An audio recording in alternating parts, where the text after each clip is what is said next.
You So good want to to know? see you here. So good Yeah. to hear. So good to be listened to by you. I love that. You want to know what's been grinding my gears lately? Tell me. I have designer's elbow. Your bow? What's wrong with your bow? My bow. My right hand, my right elbow, which Mhm. is like, I'm right-handed, so I'm using the mouse on my right hand. Mhm. Basically, my arm is always bent, Mhm. and now my elbow hurts. My You bow need a little hurts. oil. You need some oil like Tin WD-40. Man style. Yeah.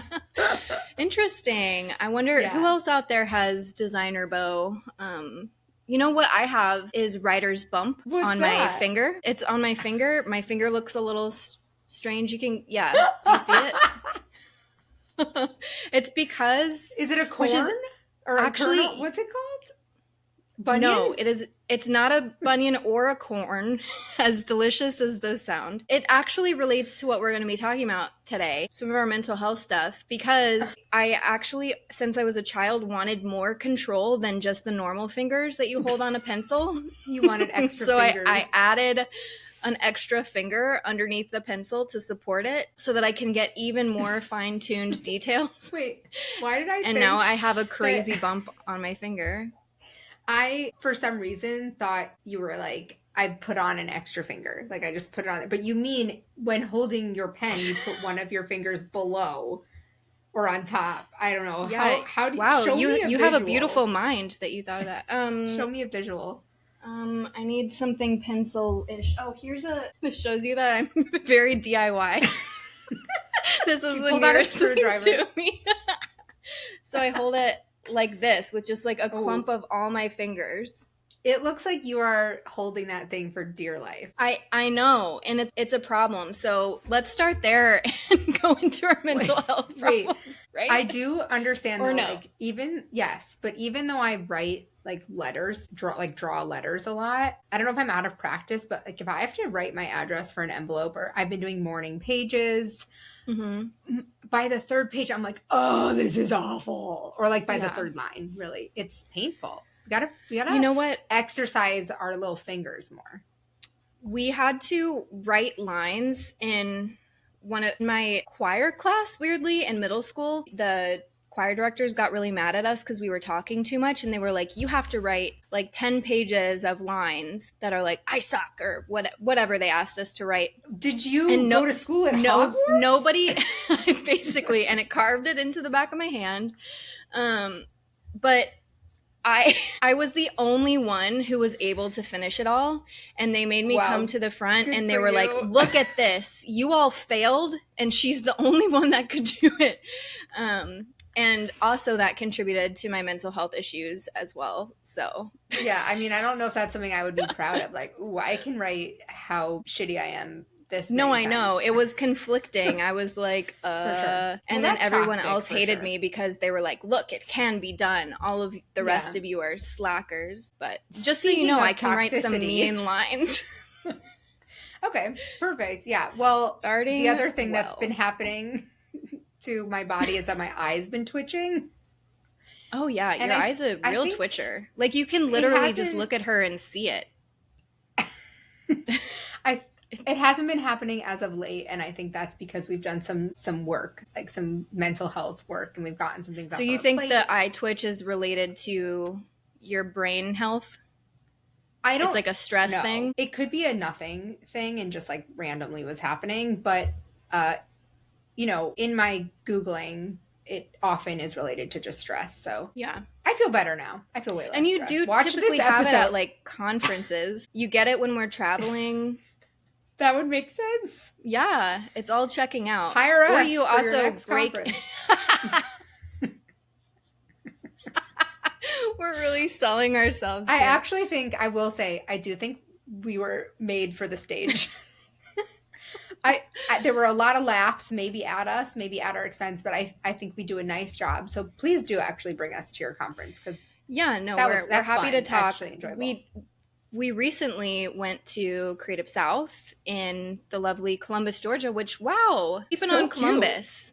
Yeah, We were it's a sleeping cute on town. Columbus. But yeah, we went there and we talked about our mental healths, and our talk was called Pobody's Nerfic. And this is a subject that is near and dear to our hearts, something that is not talked about enough. And we want to, share transparently about the stuff that we've gone through and how we're working through it. And we thought it would be a good topic to kind of go over in a podcast episode. So here we are.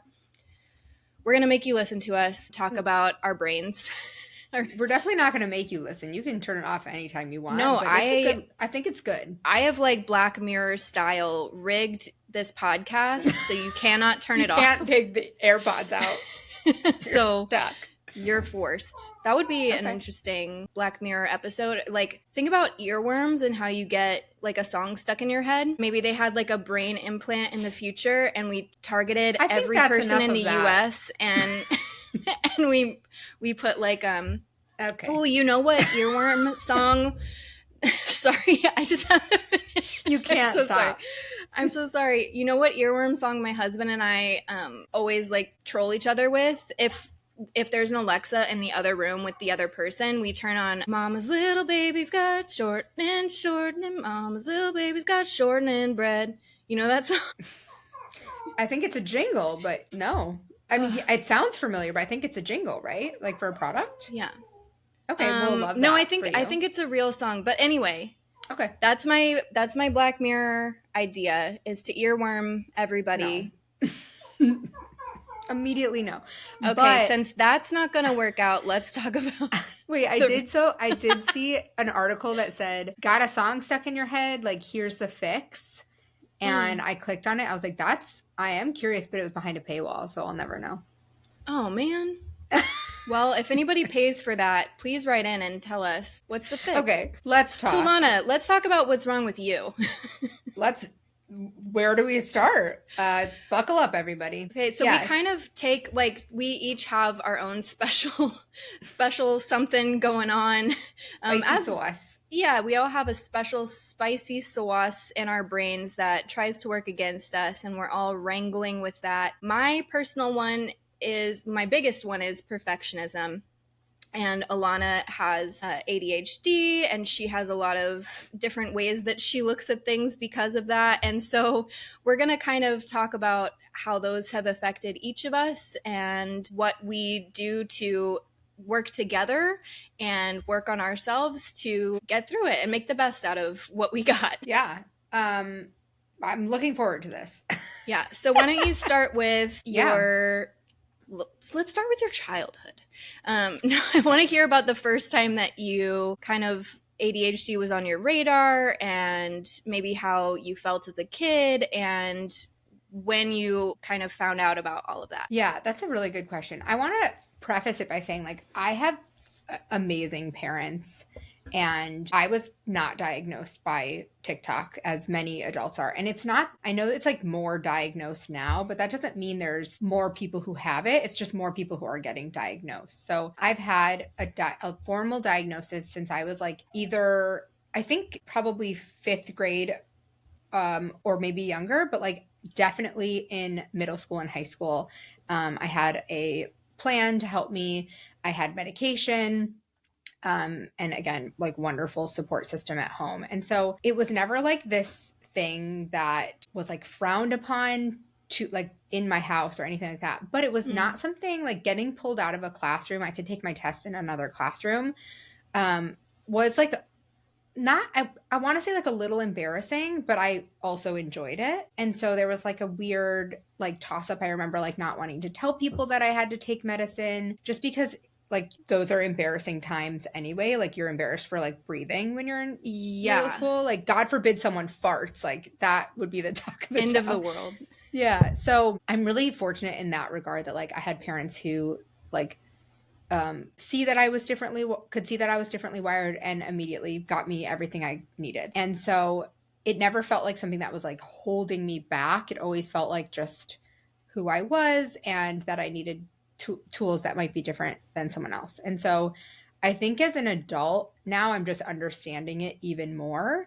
And when I talk to my mom, she's like, all of this makes sense because you used to do this or you used to do that. And the way it's manifested in my adult life is really that and and as a child, I'm an overstarter. Like I really like to start things. I like to come up with ideas, and I move really, really quickly. And that's why graphic design was like a perfect fit for me. So yeah, I'm a overstarter, and I work really, really quick. And I often like don't focus on the little itty bitty details. I just want to like get to the finish line, because for me, I really enjoy the like chase, like a shiny penny. I'm excited about something. So that means I get pulled in a bunch of different directions all the time. And that can be a really wonderful thing. It can be my little superpower, but it can also make it more difficult in certain situations, which is why it blends really nicely with your imperfections. Yeah. Which ironically are perfectionism. Right. Yeah, the irony of it. Yeah, so I guess I'll give the same background on my little situation. So as a kid, I definitely had a lot of anxiety bubbling up in me. That the beginnings of just being an anxious, worried person. And I think perfectionism really settled in when I was in like middle school, maybe high school. And I started seeing that, maybe even earlier, gosh, I started seeing that adults and my peers would give me a lot of praise and attention when I did things that were hard, or when I, got really good grades, or when I, got a trophy, or, anything that I did that I was up against something, it was difficult, and not everybody was, doing super great at it. If I killed it, then I would just feel so seen and so appreciated. And so I was like, okay, if I want to feel validated and feel valued as a person and find like the thing that makes me feel like I'm good enough, I need to hit these achievements, and I need to do these things that elicit this type of praise. So I got kind of addicted to that cycle, and it ended up becoming something that stuck with me through my whole life, and it became like part of my identity. And I really didn't know who I was without being the high achiever person. Like, I think if someone were to describe me to another person when I was in like high school or college, they would be like, that's Katie. She is like a high achiever. That would be one of the first things that they would list about me. So I think later in life, when I realized, for reasons that I'll discuss a little bit, when I realized that that was not a healthy thing to identify with as the number one thing of who I am, dismantling that and taking that off my list, I felt like I didn't know what else was there. I had been leaning on that so much that I was just like, okay, I had to work with my therapist and be like, who am I beyond this? Who am I? Like, how do I treat people? What do I value in my life outside of this? Like, what do I want to be known for? And how do I want people to describe me? And how do I want to feel about myself? So that's been a big journey that I've been going through lately. And I'm literally wearing a bracelet right now that says imperfectionist to try to remind myself of the path that I am trying to be on.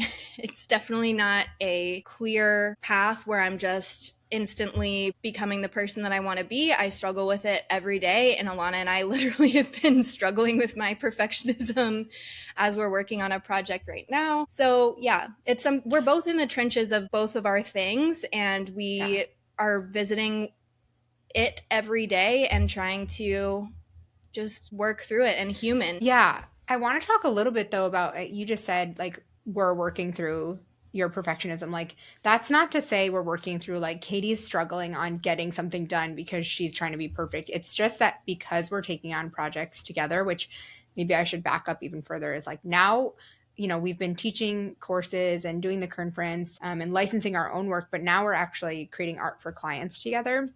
And so we've had to sort of figure out what's the most effective and fun way for us to work on client projects together. And so we're working through in like a really fun and exciting way of like, okay, if we're both creative on this project and we both want to have an input and there's two of us and we're not in the same room, how do we work together as a team in a way that feels really good for both of us? And so I might move really quick and want to share with Katie every step of the way. But then if I show her half something that looks finished, but like has a lot of flaws, then she might say, well, and I might be like, oh Literally. no, it's not perfect. So we're figuring out like when is it a good point to show each other something, and what questions do we ask at that point, and then when do we hand off something, and I think just like what does that communication look like is how we're both working through our own imperfections so that we can be a Mm-hmm. great team together, because we ultimately just want it to be really fun for both of us, and so that requires some extra effort. Yeah. And I've honestly really struggled with working in teams before because of my perfectionism and because I usually care so much about everything and other people are can be a little bit more chill about things. So I've really struggled with being the person that cares far too much on the group projects, so much so that I end up being the one that gets saddled with all the work because I just Because can't you stand the take it. idea. Well, Yeah. yeah, because I can't stand the idea of it not getting done, one, and then two, not getting done to the level that I have as my expectation, which I have realized, especially in adulthood, is far higher than the average person. Like my expectation of where I should be, where other people should be, like it's uh out of whack. Yes. And what's so interesting is that like there have been times where I've sent like a typo in an email or the wrong link, and I'm like I've been worried that you would be like, "Oh my God, like how'd you let this slide?" But every single time you meet me with such grace, you're like, "People make typos all the time." And so your perfectionism of yourself doesn't necessarily apply to other people. Like you expect yourself to be so above that, but you totally understand that other people do make mistakes and that Yeah. nobody else is perfect. So I think that's a really wonderful thing. I guess that's true, and I am getting much better at this, and I'm working on the self-talk and the self-expectations as well, and a lot of it is just practicing not being perfect. And like, I mean, you can't be perfect even if you tried with all your might, first and foremost, which is why it's so dang frustrating to be a perfectionist because it's literally not possible. But yeah, I don't know where I was going with that. I lost my train of It's thought, but fine. I'm just going to let it be because I'm an imperfectionist. So it doesn't I really love matter that. in the scheme of life. Yes. Yeah. So yeah, we've been We figuring it balance each out other together. out, and you've helped bring me down to earth more and realize the things that like really matter in the bigger scheme of things.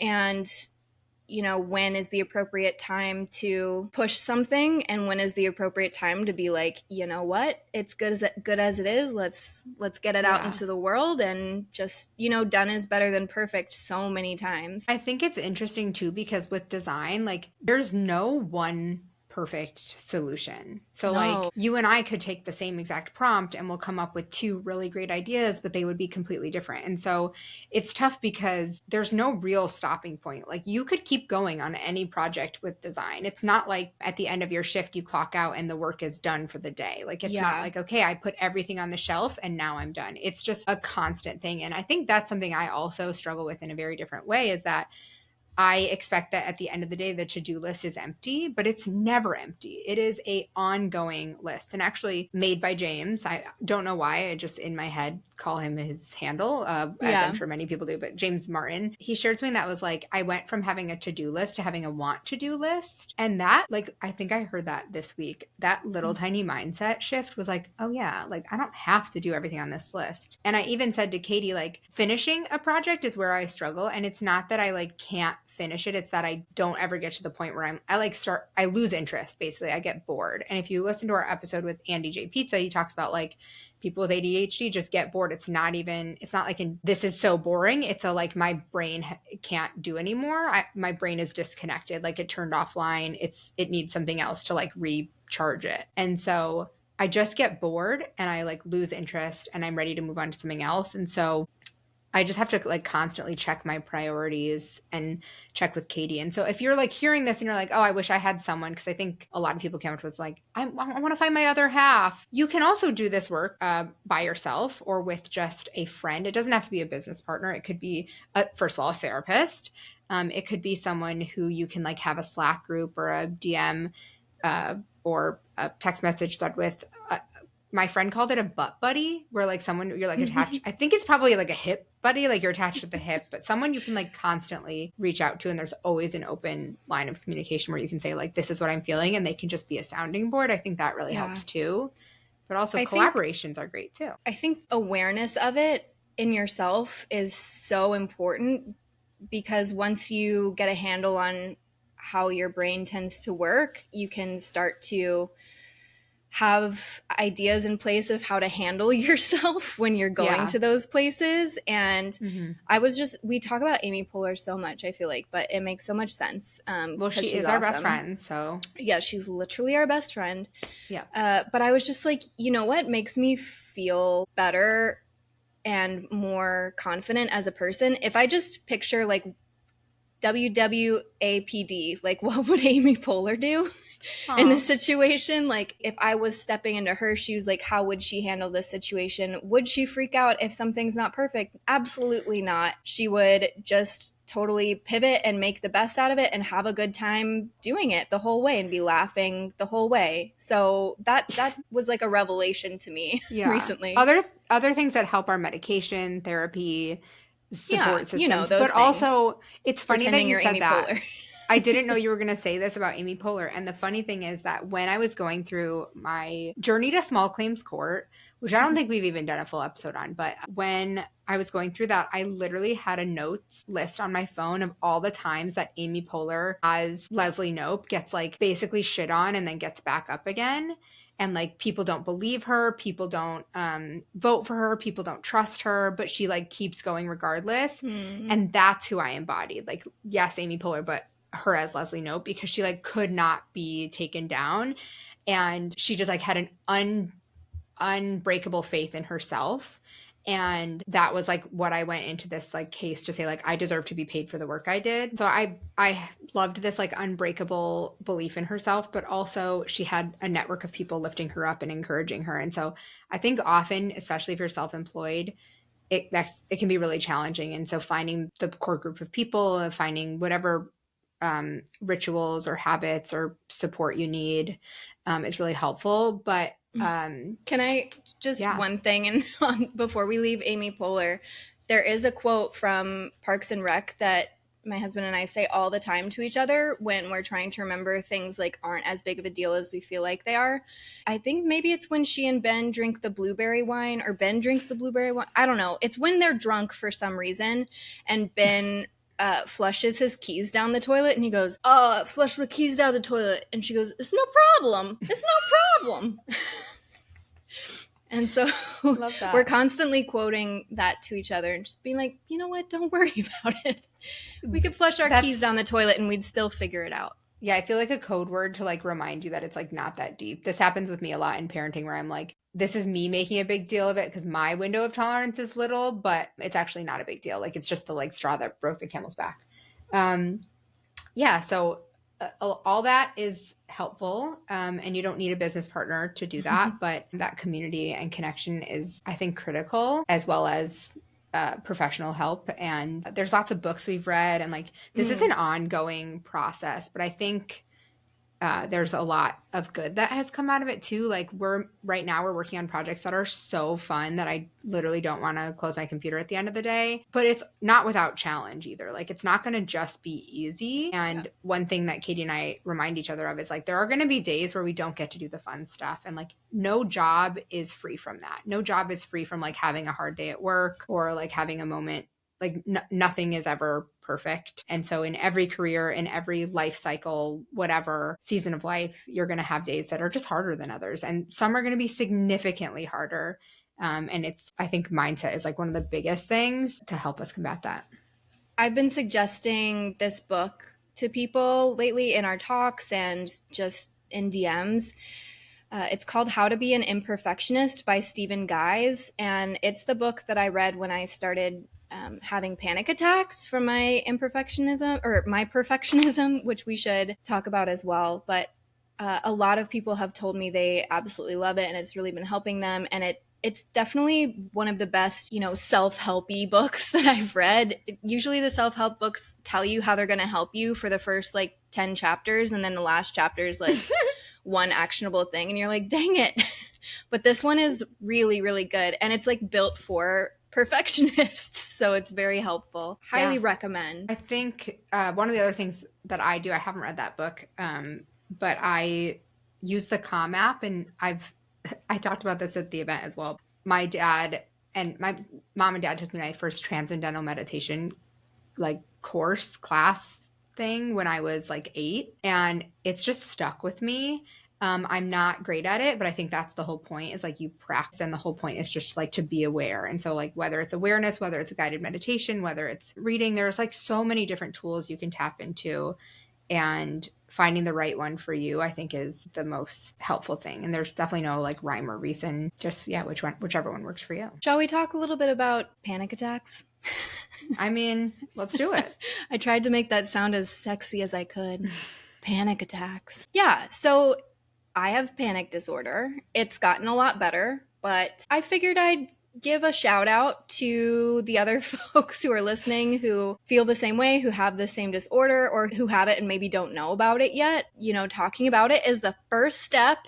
And I don't really hear creatives talking about panic disorder very often. And I think it's something that we're very prone to. A lot of us care so much and take this so seriously, weirdly, even though we're just like, you know, designing stuff. It just feels like the weight of the world's on our shoulders sometimes. And obviously the stuff I panic about isn't just design. It's like life things and bigger worries and stuff like that. So But it's also like panic disorder means that they're not because something stressful is happening. Like right, it can exactly. happen just because. So yeah, no, it doesn't matter what you're working on. It's your amygdala, which is a fun little part of your brain. And when I say fun, I mean really mean part of your brain that, you know, the fight or flight thing where people are like, okay, if you're being attacked by a tiger, you're either going to do one of two things, or there's another one too they've added or something, but usually it's fight or flight. And that ability to react to threats is something that was baked into our caveman brains, and it hasn't adjusted and evolved over time to properly compensate for what it is like to be a human in this day and age, where you're probably not going to get attacked by a tiger, but yet your brain still is acting like you're getting attacked by a tiger. So basically, I mentioned that I'd always been kind of an anxious kid, but all the pressures that I was putting on myself with wanting everything to be at the highest level and to achieve, all of those things really culminated when I went out on my own to work for myself for the first time, and I had no real business experience. Everything that I had learned about it was self-taught.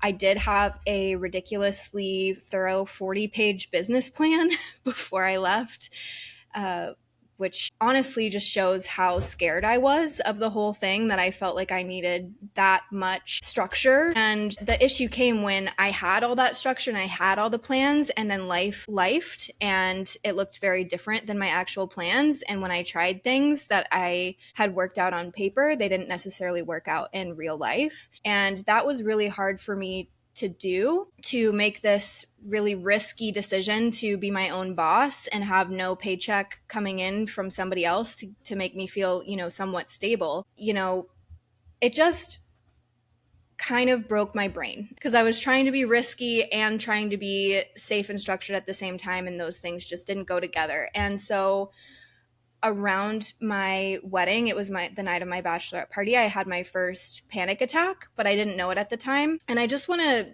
quickly tell you what it feels like, because you might have experienced this, or you might know somebody who experiences this and just not fully understand it yet. Because I know I certainly didn't know anything about what a panic attack was like, because you see it on TV and you see, you know, the person's freaking out and somebody gives them a brown paper bag to breathe into, and they're like, you know, treating it as if it's something that that person can control and just like snap out of if they're in the right mindset. But that's not what it felt like at all.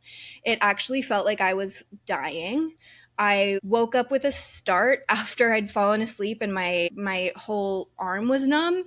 And I think it was just because I was sleeping on my arm in a weird way, but in my head I was like your arm was asleep. Yeah, in my head I was like, oh, I'm happens. dying. Well, part of my symptoms later was tingling, so I don't know if it was actually asleep or if it was tingling because of the panic, but one way or another, I got out of bed, I went to the bathroom to fill up my glass, and then all of a sudden I woke up, I was on the floor, like covered in sweat, and I had fully passed out, and my husband, or my, I guess then fiance, was over me like, oh my God, what just happened? And I didn't know what was going on, but my ears were ringing, like I could barely hear him. It felt kind of like I was underwater, and my vision was kind of going in and out, and I was just like, I don't know, but we have to go to the ER. So I ended up spending like 7 hours that night in the ER, and they were doing various tests. They gave me like an MRI and did all sorts of stuff. And in the end, they were like, I don't know, your potassium's kind of low. And they just discharged me with some potassium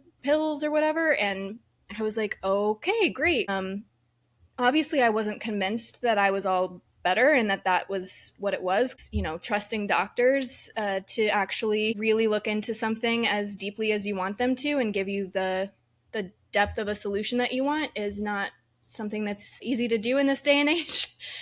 And so, yeah, I went into my whole wedding trip. We'd gone to Banff National Park to get married, and my honeymoon was there. And I just was still there with like no answers, but still feeling all these panicky feelings. And basically, my brain was so heightened and so critically aware of every little thing in my body, every movement, every like weird potential thing that I think most of those things were normal, but first I was just paying attention to them at such a high level for the first time that I was like, oh no. And so when I came back from my wedding, I had this list of like symptoms that was like a full notebook page long. And I gave it to my doctor, and he was like, and he went and he scanned it in, and he came back and he was like, I think you might have anxiety.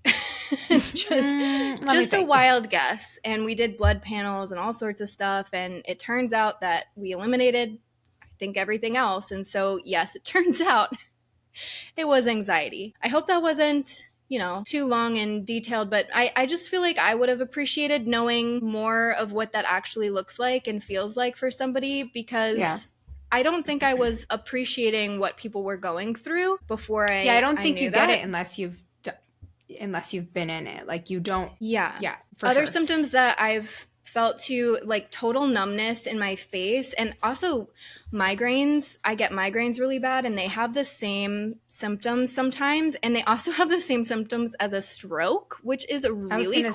Say.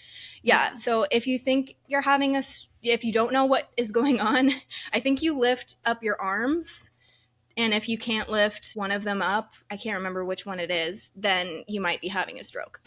Official medical advice from us. But yeah, that's what I do sometimes when I'm panicking. I lift my arms up and I'm like, okay, we're all good. Everybody's face is normal. We're not drooping. Everybody's good. It's just a panic attack. We're going to be okay. Yeah. But it's so weird, the mind-body connection that this has. Like, I didn't really believe in that much. I was like, my brain is its own separate thing. No, it's fully connected to everything. And all of these symptoms that I felt were a product of my like high cortisol and my amygdala firing these crazy signals to my body to freak out and panic and run away from the tiger that wasn't there.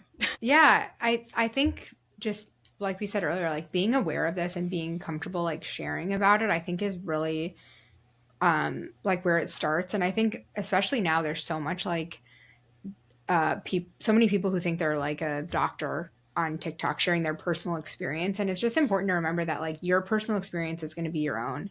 And so Katie's work to like detach from perfectionism is her work, and yours might look really different. And for me, my ADHD, yes, I'm an overstarter. Katie is an overthinker, but I also have for a very long time attached my self-worth to my productivity. Like if I can get more done, like it doesn't matter necessarily how well it's done. Like I want to feel good about it, but like I don't need it to be perfect, because I just like that's not how I measure something. But it's the actual amount of check marks you can get on your to-do list. And so I've done a lot of work like detangling myself from this idea, and that's been like a very conscious effort. But whenever I post something on social media about having ADHD, I get so many questions about like, can we talk about this? How do you manage it? Blah, blah, blah. And the thing is, it's different for everyone, but also I've been dealing with this since I was in elementary school. And so I have years of learning about myself. And so now that I'm working with Katie on our actual job, I get to learn about it in a new way. And one of the things that's been so rewarding is that when we share these projects and we delegate the tasks, we've been fortunate enough to say, this is an area where I struggle and it's an area where you shine. And that changes sometimes per project, but typically we kind of have our lanes. Yeah. And then it's kind of fun when we get to try each other's lane on for size. But Yeah, I've had like years of trying to work through this. And, you know, part of me sometimes, or my ego will be like, Ilana, you need to finish the project and you need to do it well and you need to get it to a place where you, like, where Katie would be like, no changes, it's perfect. But also, it's okay to say, this is as far as I want to take it. And I actually don't want to do it anymore. And I have to accept that, like, if I wanted to work on my own, which I don't, it would look different, the type of projects I would take, because I would need someone to come in and support. Because what happens if I do all of those things, I burn out way faster. Yeah. It's not as much fun, and I'm just rushing to get it done instead of actually like doing the things that I enjoy. And so it's not a bad thing to recognize that, like, yeah, a lot of the times when we're in a place where we're uncomfortable, that's where like challenge happens. But I'm not uncomfortable still. Like, I am just Yeah, getting to that spend doesn't more go time. away. Yeah, I just get to spend more time in the place where I want to be challenged. I want to be challenged to like work on this specific project. And then when I'm like, you know what? I don't want to do this next part, I'm allowed to say, I don't want to do this next part and hand it off. Yeah. Another thing that's like helpful is, you know, we talked about we're just like learning about ourselves, but I've never done the personality test. Katie's done them. But I think if you're like, I wonder about myself, those could be really helpful. In the corporate world, there's like the DISC training or DISC labels. I don't know. I've never done them because I feel like I don't identify with one specifically, because I just am always moving around, which I'm sure is one in its own. But those could be a really good place to start, to like ask yourself some questions of how do you work best? What makes you, or you could just ask yourself questions like that. I think something that we've really learned about each other is how differently we see time and how differently we fill our time. And so it's been not a struggle, but we've had to really communicate to figure out where we work the best with each other, because Alana's, like she said, she's so fast at things. She's like moving from one thing to another, and that's what feels good and natural to her. And I really like to focus on something really deeply for a long time and give it all of my thought and attention and look at it from every angle. And if I have too many things on my plate, I feel completely overwhelmed, which I think you can feel that just overwhelm it's just as a well, different way we feel it. Yeah, we feel it differently. And you like to kind of communicate throughout the day with like check-ins as you're working on things, and sometimes that's like distracting for me because I'm in my deep think space and it pulls me out, and then I'm like, oh crap, I can't get back in. So we have to figure out how to communicate. So we have a lot of meetings in the mornings to kind of get us on the same page early on, and then we kind of split off and do our own things after that and just communicate as needed. So that's been really helpful for me. But Ilana sees time differently than I do. And I saw this TikTok once that I sent her, and she was like, this is exactly what I feel, where it shows like a neurotypical, quote unquote, if that is a thing, brain, where you look at time and a timeline of things you have to do, and everything's laid out like horizontally with points at each place. Like, okay, I have to do this like a first, regular then this timeline. Next. Exactly. But Ilana sees it as a big jumble of everything that's on the to-do list is now. It's not linear in any way. It's just a cluster. Yeah. It's like if you take a pearl necklace and you bunch it all up, and all those pearls are tasks that you have to do right this very moment, and they're all just as pressing. That's why I have specific tools. Like I use the Eisenhower matrix, which is like, is it urgent? Is it important? Like I have to consciously look and see which one is the most important thing for me to focus on now. And then how do I like carve time out to like tackle something that maybe isn't important, but I need to like get it out of my system. And so yeah, it's been really helpful for us to just have a clear line of communication about what works. And also, I think, Katie, you're a bit more introverted than I am. And so we both like being with other people. We both like I'm like probably flat in the middle between introvert and extrovert, because I like it, but my reserve is smaller. And I was just watching something today, and it was like, we all get energized by being around people. Like we all get energy, but the threshold of how much we can take before we like lose our reserve of energy is much different. And so I'm texting my bestie all day. We're just like, oh my God, I just went to the store. And Katie, I think, would be like, stop fucking talking to me. It would just, but like in a fine way. It would just distract me so much. I would never get anything done because I don't have that quick adjustment to the next task. My brain, and I'm programmed with it. It needs longer to readjust to something new. Right. So yeah, And so you're we're also a really, really good multitasker. Like, we can be doing some really deep work and you're like doing an additional project on the side. I'm And I'm like like, crocheting at the same time. how are But I you will doing say like this? there's a limit to that. Like walking on a treadmill and answering emails, like I don't know how people do that. Like No. I go to the gym to go to the gym. And I also really enjoy things where I cannot multitask. But Mhm. yeah, I am quick, and that often means that I'm not paying much attention to details. But I think there are two things that I've like really embraced about myself is I'm not afraid to ask for help or an opinion, like sometimes to an annoying amount where I'm like, well, what if it's like this? Well, what if it's like that? And I'm like, I'm annoying myself, but I need someone else to like executive function for me, which is often a struggle for people with ADHD, but like executive functioning is low at times. And so it's really helpful for me to like ask Katie, and then I feel like so good when she picks one and I'm like, yeah, that's the one for sure. But also I will ask people for their opinion, and not like I'll be like, should I cut my hair this length or this length? And then they'll tell me and I'll do the one that I was gonna do no matter what. I just couldn't admit it to myself. So I'm okay with asking for help, and I'm also okay at like making a mistake. I think a lot of that was becoming a parent where I'm just like, I'm gonna faking it. I'm just gonna figure it out, Yeah. and it's okay if I mess up this time. And I think I've gotten a lot better at being comfortable just like admitting that like it's not going to be perfect, and if someone Yeah. can't accept that, then like we're not on the same page. Right. It's impossible not to make mistakes and not to face failures. So you have a choice of either, okay, I'm going to accept that and just embrace it for what it is, or I'm going to fight against it and have a bunch of anxiety and feel really gross and Yeah. feel really at odds with how the world works. So I think we should probably try and pick the first one. Yeah. I don't know, just The other spitballing.